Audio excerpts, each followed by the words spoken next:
so kan chief minister kha hey kan chuan na tur lo bo saya ti du na ngo in chu khatia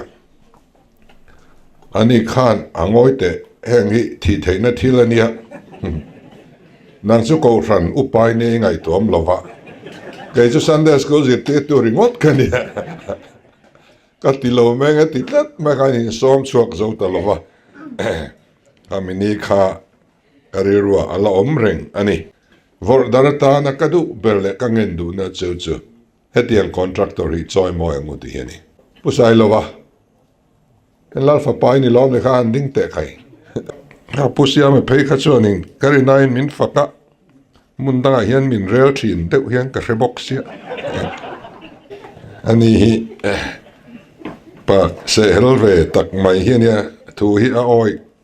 lo ang reng maya tun tuma te po khan ti tlak kan tuma kan ti tla thei lo tling le ringot maya eng ba kadil ve don lo te bin dil le tho boxia ran kan lak tak tak chuan bultran na inanga chuan min tluk reng lo ani india ram nam eng ma hian chu chu ka chiang ani mizorama tingtlang khonwam ber le moi ber ani don ani nei lo hi in mizoram lawm ngai me lo amma saber tour volleyball indoor stadium kilai atang khwa kan sirit mot khan kan changkan phalo nem ti te po khangai tho ve ngai kan video lo clear tu te chibai ule jun ni kwa sang ni somni le paruk khan kan chief minister in paragliding approach road le zolpui farmland road honna huna thu soya chu thu soya chu ngai nom do mai oma kan chief minister kal chuk ta apura mate kha aron kap hlak mai chu wang chuan chu thu ju kan ngai thadona a contractor te hian nan tho tha je te po aron se thil ngai nom tak ani ti kha ring taila kan ngai thla phenga remchang la kan tlajab doni o chairman te kan dc te and chairman puse vanlaliana president massa te kan dc kan sp le commandant bsf te Unsar min man saktu Reverend Jonathan Pachuo te kan EPWD engineer PC Zauh te le pulang hinglova colony president FMC Zol puite ten pu PC Lalsiam liana chairman Bongsom Livestock Society te pusilal minglua masa ser chip te le kan VC le kan NGO ruai tu te tin champhai lam atanga kan ho tu miron man pui tu tele party lama lungrual pui te tengan to bawang kan chief minister de function ne an kal chohen program a zerin an kal na huna zerin dc te sp te hian troi oman tel pui ngai ni ti hi kan hrethoin ka ringa chu chu lo hre le taila motor injui do vip culture la bolo kan tiang chi te khan he ta ga chonin e dan ang thapa thila kal hi chonin ani dan phung reng lo ni zo na chen te po omanga amara chu abak a lo luak chu a lei luak te po thilom thei te chuni te mai voina hian lomam kati viana chu helai mun hi avoini dinna ania sang le somni khani tain ka thria covid lo len solai khan kati lai kan chief minister puzoram thanga nungzuin a building hi kan ron honga tiswan paragliding akhan kan thona tur kha kan pania kan thona tur kha an lo bo sai diama ke chu voini ngot ka thok to ha chu baka nge khola khai lunglunga po khaning khai lunglung ka chuang to so kan chief minister kha hey kan chuan na tur lo bo saya ti du na ngo in chu katia ani khan angoi te thagan tlajab lo hi ai kan siam chopani kan chief minister ina at soi tur mil tur kan siam chopani je wang chur at soi tur kan ngai thla phenga ani je thak na lai ngai nom na lai te pukan thla tur ngai la thange te heng hi thi theina thilania nang chu ko ran upai ne ngai tom lova ke chu sunday school zit te tu ringot kania ka ti lo me nga ti tlat ma ka ni som chuak zo ta lova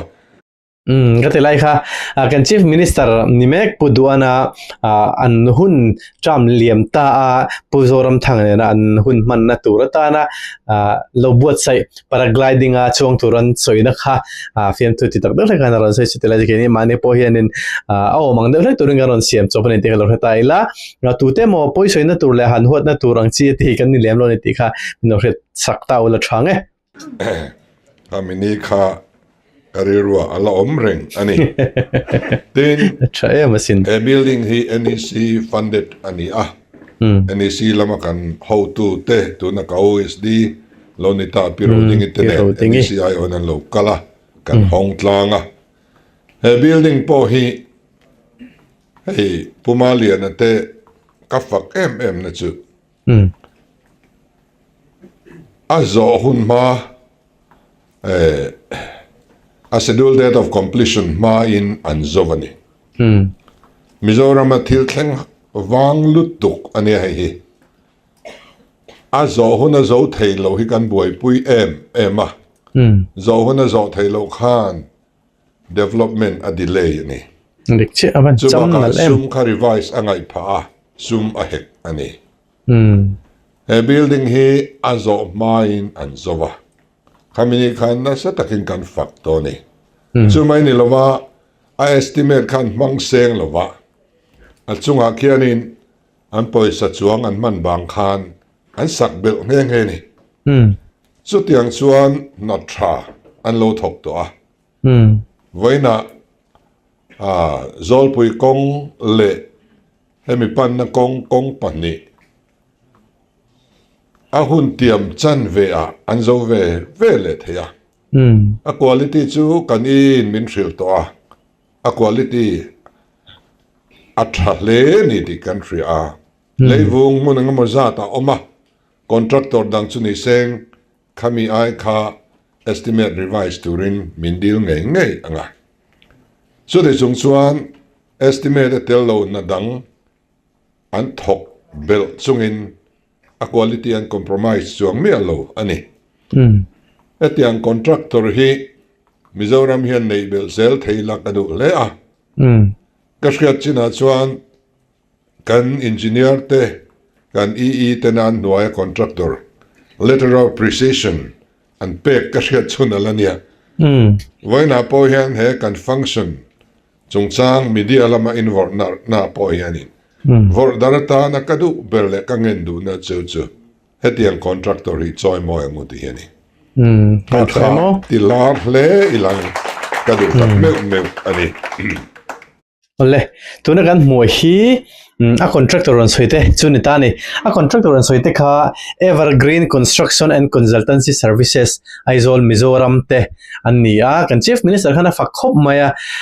department poina letter of appreciation a pek an tho thada wanga lompuina a pek kha ani nge ti chuan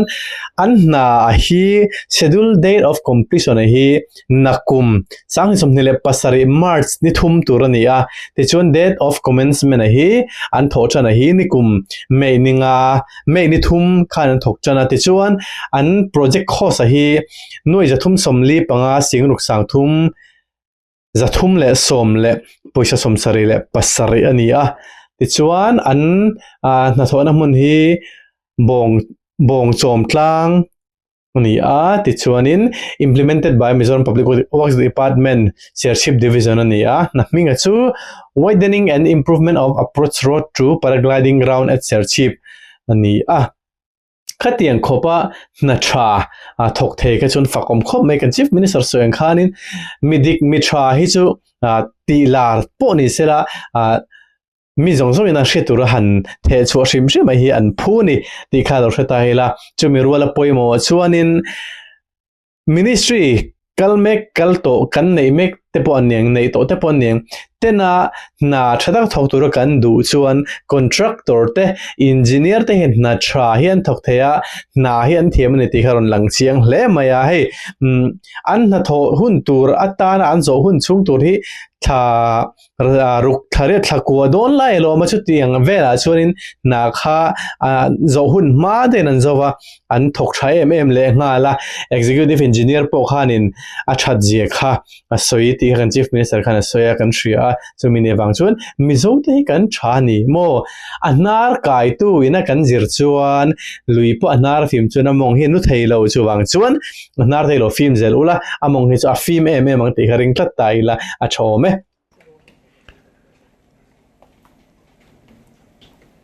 tuna hian hemi paragliding take off hill panna kongpuite a landing panna kongpuite zolpuile chevel zau frang ling road ningal bok tanga ti chop top chakal tu he tilai lai ko lo hin la hian tan tlang mai se chuan a hau tak zokang he mo sam nge zok nge mo ka lo ti hemi mo eng ti kan so eng ole lu ang theu lai hi an ne ka hian ang hong lai hian an tan chum phei ta se la chuanin a project kho si tlem chuanin atem jong mai thei hemi akong vakal ko na turata na an simen na na tene na ngai to chuan mo hun chu tilai chu a chicken neck lai kan nga thel to tro mizoram kong thei chu opportunity sela a thaveke te kanan hong ania ser chief le mizoram ta na mason na lomom tak lungte pakhata sawapani vom thak na ni a chu ba ka chuan kilai khian kel vu hon oma ve ni china pusiam lianana asoi tak ang khan kan han tlo to a tlang chip zong te kein nim kara te kan kala tin bong chom hi aming thang shim shima zoram tram la sak chin kha en ngani kha bong chom farel sak ming real anga dai tram le eo sak ming kan soi abang thailo ti la apo khanin bong chom kha zoram dung le wanga khan khati lai khanin a ming thang ani kan han tram tak mai chu permit tel lo chuan engma kan ti theilawa permit an khai duai ti lat kha khamin la kha nom vek kha h lal choi moi na sa trin kha kudam ruak ti te khati lai tang khanin bong chom khua lo ming thang to ania hein lal fa pa pusai lowa en lal fa pa ni lom le khan ding te kha timak te kan chief minister chu ron lang se thatun ne pusai lo chu lal fa pa ni lom han ding te khai atima mai sia ni kan how to pa ania ti chuan lom thu te in soya in soi thakop maya pusia me phei kha chuanin kari nine min faka mundanga hian min rel thin deuh hian ka rebok sia ka du ani hi pa se helve tak mai hian ya thu hi a oi lo ang reng maya tinga ka hi dor zel dan tur poi ria thiam har ka tia ama hi tun truma te po khan ti tlak kan tuma khan ti tla thei lo tling le ringot maya eng ba ka dil ve don lo te bin dil le tho boxia hey voin hi thil pathum kan honna ni voina hian helai mun a hian chuan pakhatin min lam muak bok dan ni hian chuania kariru te chuanin ati hian kan han hong ve a kan lom ve a mase state dang chief minister te an office te an bangla te an kim mai an state chung infrastructure te han mu hianin kan in thlau lu lai lu tuka an ni chuan thiro pui tak project lian pui an hong thin ani kani chu hetiang te hi kan la honga maro chu kan phu tok ani a chan chu kum som nin kan khot lai ni mizoram hi rambuai kan ni awangin lai hi ni kan chief minister hian in asoi fowa kong la ma chuan in politically politics nga kan thlir chuan in midang soi chian ni thei na lo amai ro chu ani na tak a reality azo kan thlir chuan in thudik ani si a khang kum som ni lai khan in Mizoram har sa tam taka thlenjia chu soi a angai thak tur omanga azia ka chiar turte potam taka omanga video en turte pol omai theine tro chu tengte ani wang chuan in tran hi kan ngai tak meu thoni kan soifu thina mizo fa te hian in hei lo hiram dang kan nei lova chu wang chuan mangai le dut ta kan en kol hi ngai tak meu wa kan politician te ti tur chau hi ni lova thei kan thre dangai sarkar han thoktan kan ti turan tela chu pelama chu mi pui mi mir pona kan mo phurna ni ti kan thre dangai chu tilai chu kan thra thiam thin lo then chun rui hlo te kan lo zuara te ro kan thalai te chiat vek thein turin number 4 te kan lo tola a boi thak thin te ro kan mangai lo a chu wang chuan keini zorama cheng ti bik te ang anei tu tak tak te chuan miron ti chiat tum tu te chu dim lu tuk lo mai la kan ti sul mai long mo le kan ti sul lo mai lo wang mo le o ti te bo hadil ro mani ha claim chu na room de mai theye. What I've been repeatedly told the Prime Minister and Honorable Home Ministers and all is that Mizoram is lagging behind, 20 years behind the rest of the country. Like ha, sabtong on soy like ha, tuna kan BSF commandant te khan om ve ta Mizo thong thiam no kha chu teng tan chuanin Prime Minister tel Home Minister ten hena ka soi chu Mizoram hi kumsom ni in kan nung fukan nu fol bi kan ni kan din mun hi min the thiam pui ngai ni tin ka sil thina ni because of the insurgency. Ram We are lagging behind in terms of infrastructures, in terms of educations, the colleges and schools all were closed for as long as 20 years. Kataran so ekhachuan kan har sana chu infrastructure ate zirna te la thil dang reng renga kha ram boina awanga kumsom ni chunga khan har sana kan to ani midang ai kan nu fumbi kani 2 decades.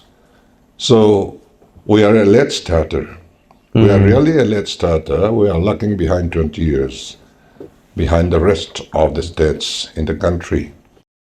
Midang te ain bul kan chan le hara state dang te ain kan ram chung India ram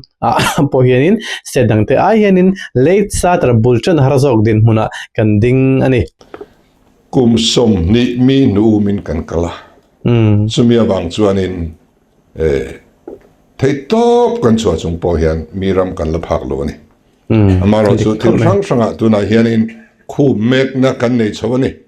kum ni le ti lek chung hianin khu mek na engma zat kan nei to a tran kan lak tak tak chuan bul tran na inanga chuan min tluk reng lo ni India ram nam engma hianin chu ka chiang ani chuwang chuanin heng kan nei chun te hi kan dua tanga that taka in kol zui kan tumanga kan phak to ka hian kan lomanga mason zel kan tumbokanga tin khulam mathaya po ti turin min lamuak na sa adik che chuan he kumni le chan ve chung hian kan biala hian thil hi kan nuk lut tamma ma to tuna point project lian pui ti mek kan la neya kain tharung ve dewani ni khome chief ministerin abial adu sak bik lutuk ti hlo te hi aul ve wangin arem changa chuan kan hanin zep chho zela atram te aral chuan engamazat khang harsan na kan han soi te pokha kan la ti le thei hun om so mai tura kan nga ya tu nei roi chuan India ram pumpuin West Asia buaina wangin Gulf War hi are mai lo chuan austerity measures si kan lak reng anga ya manzan loka Prime Minister home meeting kan ne ya ti chuan en kim mai in ren turin min tiani khati lai ka chuan lo thei lo chau lo hi chu sum hi kan release a thiang to lova vo India te po hian kan contractor ten arwai thria sial tal te pon du ti kan thria thiang lovani kan phal lovani tin official te po in si hawa khateron ti vap tum khane chu po su kan oi lovani khatiang khan ni na kan kai thak tang khan ain ren theyang ber kan kal ri hi nga ya mi pui te le bial mi pui te point kha min lo riat thiam pui kan ngen ani tahan kan tla jeble lokang nia aron soi khan ni khop me chief minister biala thilhan nu lu roi roi a kha eng ma zong tak chuanin ani te chu a fongchel tu nia nar kai tu beran nia chu mi biala ma chun zo fa ten kan du ema kan la thang thing leng ti te po arin the chu mini wang chuan a bial chunga po a o ma moi to khan ti te ka chu o nilu tuk tho mai ro chu anaw te MLA te a minister dang ten an bial chunga malak na masona ti mak mo te pon ne veng ti kha arin pui the chu ti lai po chu kan chief minister pon thim view wa chu mi biala ma thil poi mo deu aron soya chuanin thil re reng hi a khun lai mil zel ke sim rem ti ngai khop meya antinan tuna West Asia ron tia Asia khomol pui thang lam pangaron tia British hun lai ga chun Middle East sanitani tuna khan aron tram ron mang thurun man kha aron dang tha West Asia ron tia colonize hun lai British remin oblai ga chunin khotilai West Asia ti tameng mo Middle East kan ti china khu Middle East ani khoi tang Middle East nge kan ti chuanin London lamatang Middle East ani ta ni ti chuan India hi Far East Asia ani ta chu Far East Asia mo khating khanin hei hi ani ta chu ke ma ani na kan omna ram emo kan mun ma wanga heng ming te pu kan ni lova India ram te khovel nit ram nit la seng lo ro rel tu kumpinu sarkar na an omna hmuna changa an center changa an soi all samna turtana ram phu khanitani soeng khanin Middle East antia kutilai mo Israel te Iran Iraq kan ti lai bor ve khu Middle East anti ke ni India hetlai min kan chagle ta Far East Asia antia kha colonize sun lai kan ni la ya an trong kam man khani a tuna he chon an thak chan to a chu British ina min op na kha noi botum na soi botum na te po ani na chin te po mai theya ka te lai ka cheng po lo ni ta sela ni hemi Gulf ura wanga har sana kan to hianin India ramte tuial theya in to del lo te har sana tam tak kan tok the chu kan invent hena turatana ma kan lak in ran chema kha austerity measures kala kha apoi monitor on so kan dikhop mai tin asai to thin angin helai mun hi India ram mai ni lovin khovel huwa pa paragliding spots neina mun tha amun ma po atrapol atlinga Mizoram tan chuan pathian thil thlon pek ani atangkai na turang ta kan man hian min petu pathian po alomin arin masalam ten international tournament te an buat sai thina ramfrang sanga tangin pilot an local khoma amun ma hi thavio ma se apan na kong athalo tlat maya vaivut kurumrum kara a take off tlang hi an pana a landing site lama ni se kong chep le bumbo tak an zongai thina siam that nge atul ti rein sarkar chuan nabat atangin athona tur kan ro man ta ani Evergreen Construction Consultancy ten an thoka ati lama furwa tu yawangin har sanne na toka nima sela zauh hun turabi tuk thlen ma kum khatvel zet alaw man thok zo ta kan soi ta ang khan hei thilwang takani etianga apan na kong puite alo thatta ka hi chuan Mizoram in International Sports Event kan huai hot thei paragliding sport si in thlafung lo takin kan huai hot fo thei to don ani tin heng kong te hi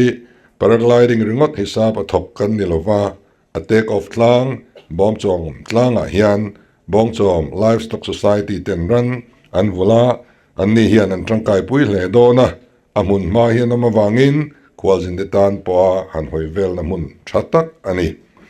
zolpui zaulam approach road khu zolpui le a chevel zau franga kan kun thok tu de tan siam kan nia landing site khu chuan azar alo zo ve chau zok ani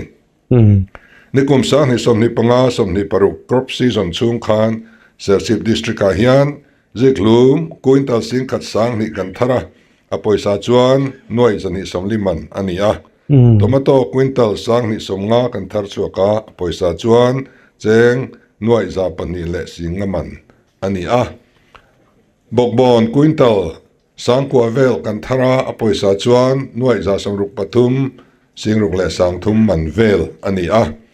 don fo quintal sanga zani kan thar suaka a poisa chuan cheng nuai zani samruk man ani heng kan thlai te kan thar chuana munlian ber chu zol puile chevel zau te hi an ni a chuwang chuan mat chevel phai zol te hi vegetable bowl of Mizoram an ti hial thin kumtina bu kan thar suate sanga kan thar suate po hi tam tham tak ania Tinai district chaklama sanga chisiamna kan nei lenber LV Fish Seed Farm pannakong ania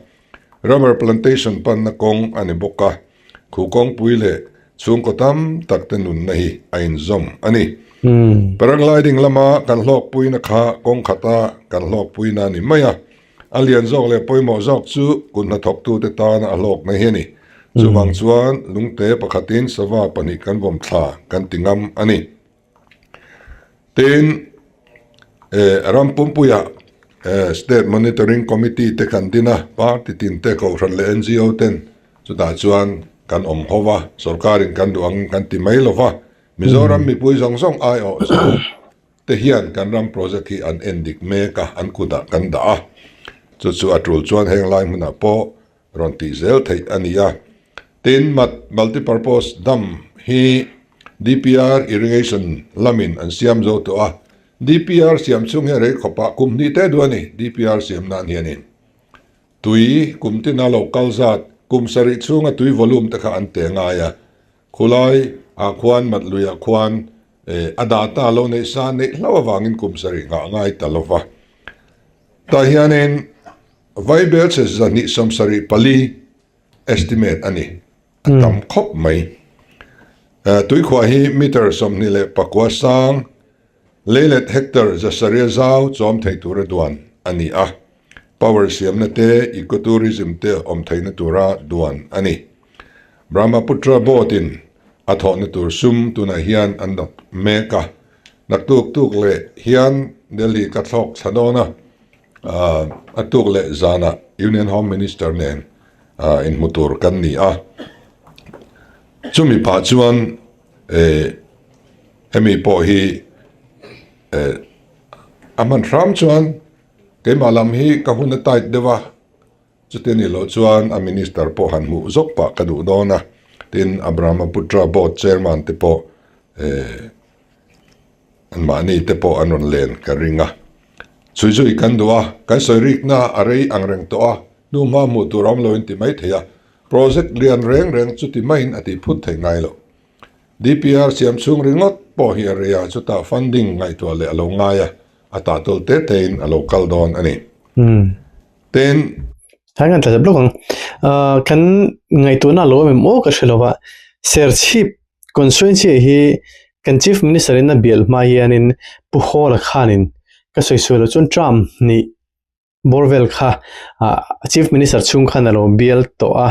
chuting te chu kan ni a chuti jong chuanin development te infrastructure te alla lut ve reng thowa khong le rama chuanin ma hi lo son view to om tak hi a district ang pon ni sela constituency ang pon ni sela ni theya ni ma ro chu ma son kha chutin alo lakal big lu tuk lo te po ani mai the ministry kal to de khanin an lo vuru tuk lo nge po aga re chi lo vai po chuni sela kan ram tan thatura chuan hi to kun chutlan zel kha kan tan sil tha thil poi mo te po ani tur angai tel tur kan video in lo thler chuan kan chief minister hi delhi om de ti kha lo ring ta hola thome tourism infrastructure hi vantong khotlarop way tuna hian tender kan chu to a tenzol golf course hi world class upgrade turani a ei po hi ke ni so ni lova tuna kan donor minister pusindia hian amun man muin international standard asiam adu tlata te chuan poisa po hemitan hian an manin min ngai to sakdona kan besei phak lo thil ani a ta han kan tlase lok golf course kha kan neya kan mang tong ka em ka helova sumlak luna kan mang em po ka chung lova khimi an hun ma borvela hotel te han thlena turang che chumi chun varek sin chun ka ria eng po chuni sera kan man tong kai lo tur infrastructure din hi Mizoram ministry kal to han an urem ema chu miram azon pragmatism antia thil tong kai tur thil tak tur chu himen boy pui to lai kar a hian kum som ni lai kan tlai box se state dang te ngai to in kan ngai to nei chu kan sen uluk chungai khop mai eng thil nge kan boi pueng ti chung chang a hian tin tuir hiau khu a tuir hiau chaka khon kan khuwa panga thui tak longa kal thei turin an har lama aum dona ten awan tong kho thabul a khon khwa a sema a chim chin ti san de lek te po ri ruwa oma ten pct malang na kare nga nei lo kho thar hian an komuna hian tu na hian ban an phun tran to boka mizorama tingtlang khonwam ber le moi ber ani don ni nei lo hi chuan kan sarkar no hian khwal zin an pung na sai me ma kan sarkar kum khan mi noi nga velin minon tlo a ti chuanin nikuma khan mi noi kuain minon tlo ta ni kumina phe hi chuanin mizoram mi puizat vel hian minon tlo kan ring to ni kan lain pe lo ni homestay te na satakati kan tuma se chip khapui chunga po homestay engma sat tuna hian kan ti bel meka kwalzin kan dong na sa don ni helai vel hian voina kan om na mun ringot awang po hian kwalzin kan chom kan thleng hem dona mut na kan siam thiam awang mai te mi biak kan thiam awang ringot te chome kan siam thiam awang ringot te khan narum thok lovin kan nula le tlangwal tam tak hiani in mudon ani tuna tang hianin tourism hi industry nian taka achang meka mania vai nu pa anong kala Christmas anron manga Mizoram sansin kaziak done te ziaro khatia 2 days in Aizol ti aziak ni hei ringot po hianin kwalzin hi atipung na sa don lutuk en kiba Mizoram kamin faktop mai ni kan pulo lirin min tlo min chak ni first fully literate state hi enge ani ti hi an thredwani kharingot po kha most peaceful state in the country hi enge ani tlo andwani tuna West Asia boy na wangin inflation sang mun nga chon boy puya Mizoram's inflation rate niam na ber ani min mudwani kan halo dor ten mudwani kan silent city no hon city ten mudwani katiang khan per capita income te po relo te sugin lo pungchak ta ema kong tam taka Mizoram ming than ta ginger capital of India te kan lo ni ta ginger reng anti son Mizoram ta ni ringot to na son khoi main min compete phak to lo tiang chuan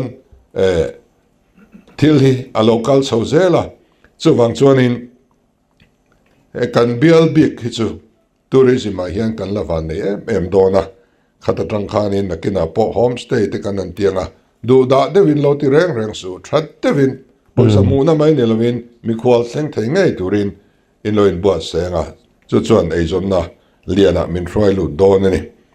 tahan kan tla blog nga tourism hi ne tourist kan hip tel dona mizote tourist kan ti hi kan la shet fulo lai om ni aka hret le langa chu khol zin kan ti hianin Mizoram po na tang ron kal te chu hi mo khol zin tourist ri kan lo te thin kha khan ni lova Aizol pa kha khodanga kala khol zin ani mi khol avania thlen na te wazar nga ya chung te polo nei khelo mai the khateng tan homestay lom te khatang kai do na ti chuan tourism na kan te la chuan mun matlo tur om te enge entertainment na atana wa enge neng ruam hanan nei ten thil ne engchi tan event ne te kha thil tang kai ne Mizoram ina tourist kan hip na turatan langsar ni a ke mana kalo mu le ka soifo chu cable car he ni a he thil hi chu ZPM sarkar hen implement thei ula chuanin nasale zualin tourist kan hip dona chu chu Mizoram sarkar ina revenue chia amu the tur thaber te jinga mi ani don tundin ma apo hianin cable car the implement che thai chu Mizoram me puite te rengin sumle pai eng mo to ga hi chu kan pot chuak thei dona chu telai chu ngai poi mom de mai ni amaro chu chen kha chun kan hu phur mai theya sumle pai te po engting kan ne funding te po anti mai the maro chu thile chu akong zon chuan ngai to chun om zela zungol vein trong moi lo ne lo sela drugs ngol vein tlai lama ruina turangai to char chuan arui le nge thin chu ting che chuan thil tha ti kan du pon lotlin kan du pon angai to dana lotlin the dan kan zon ngat chuan lotlin nan kong chum em ti kha ring thiam tai la ti chuan atopa thil poi mo de kan soyang tin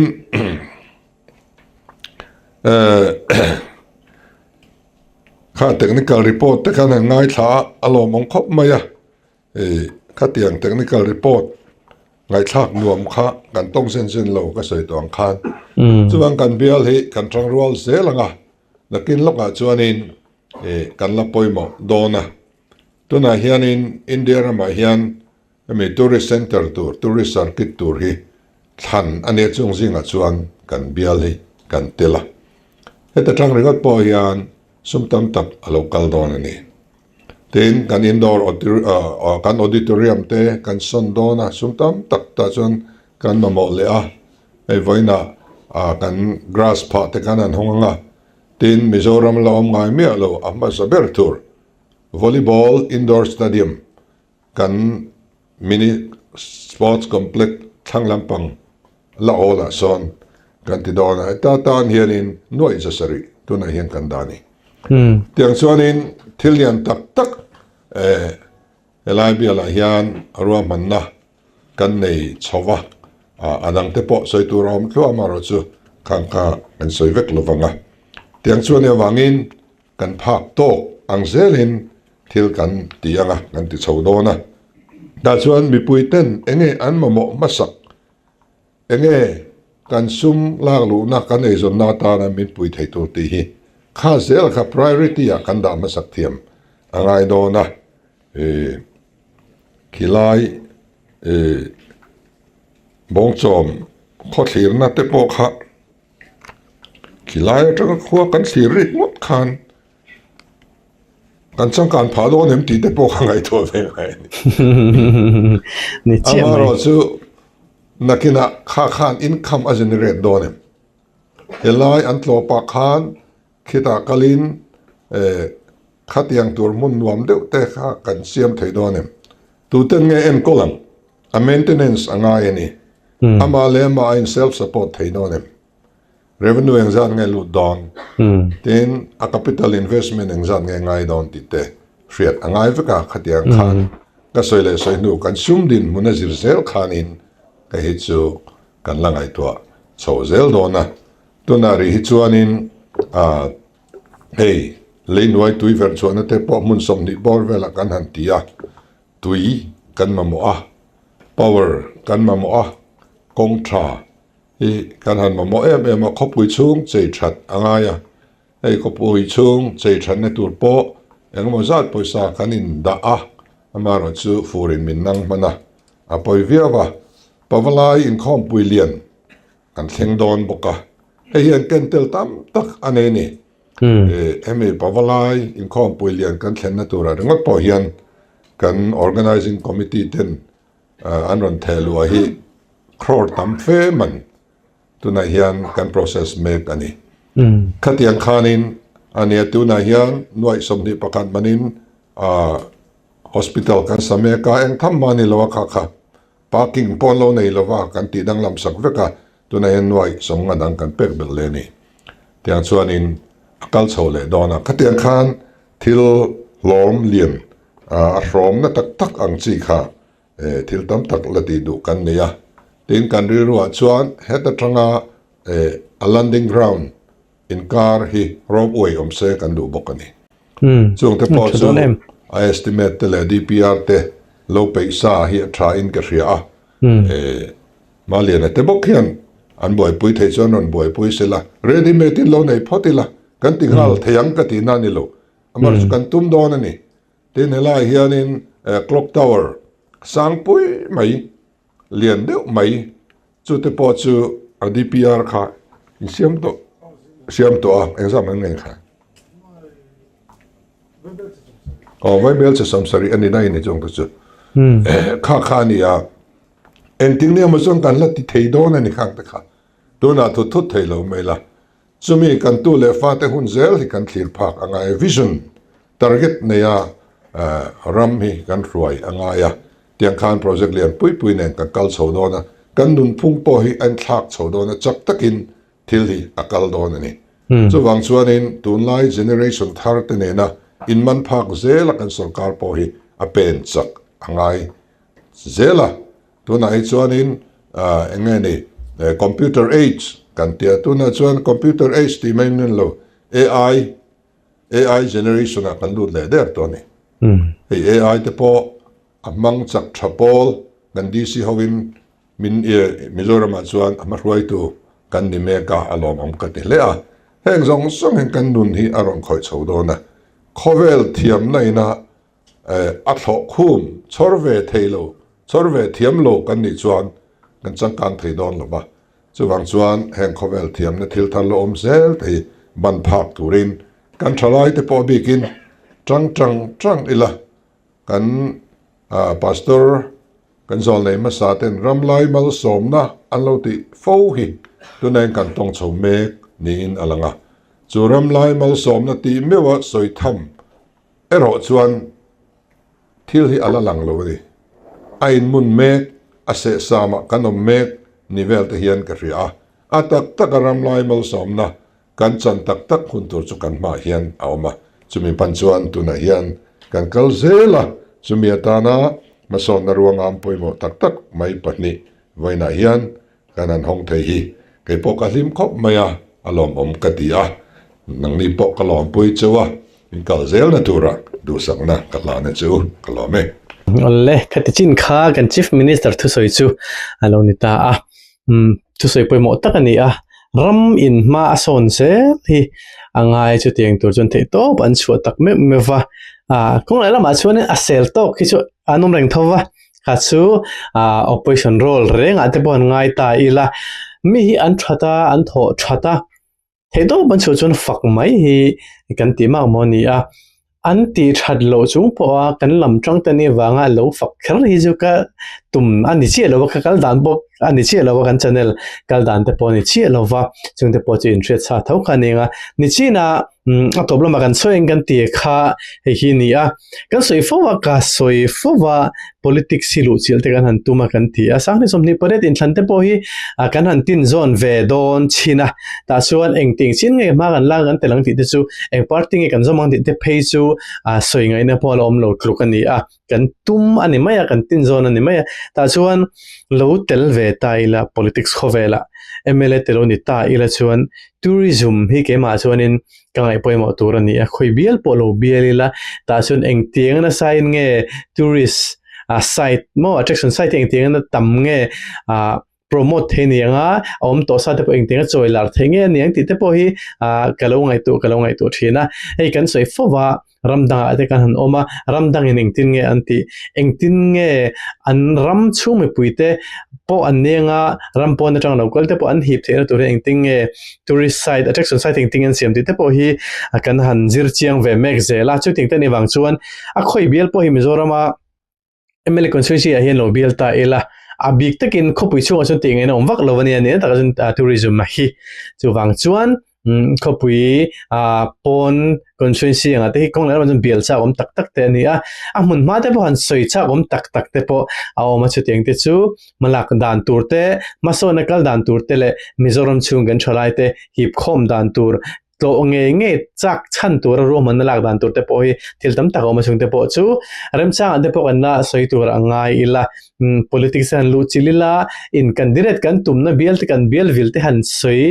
chiang theila chuanin a fia de effect fokin kan malak dan tur te po au pui chan hi acha kom to veo maya amai ro chu tundin mona chuan kan om te la zir rei lova kan la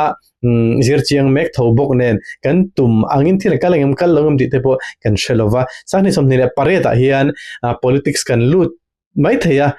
kan lu donation candidate changlo turlu hi ka tum lem lova